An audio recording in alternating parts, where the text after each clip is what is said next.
On these next 4 slides, let's consider the question, does the leader influence culture? About which there are 2 opposing schools of thought, as depicted on this slide. The first one being the functionalist school, which claims that leaders are the architects of culture change.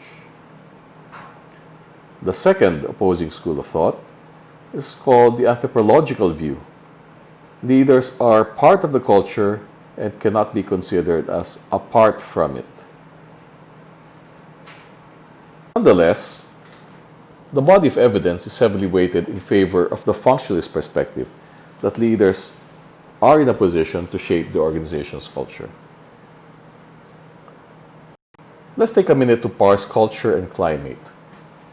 Culture focuses on the shared behavioral expectations and normative beliefs in work units.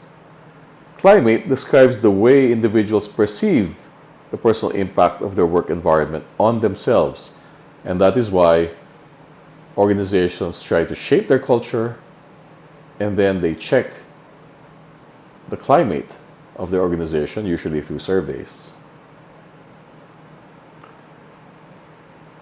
And finally, let's appreciate this structural model, perhaps a preview of a similar or related structural model that you might create in your own dissertations.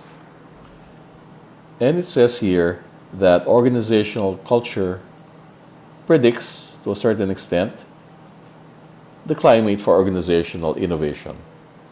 In turn, organizational culture is influenced by these 6 variables, portrayed as these 6 bubbles on the left of the diagram.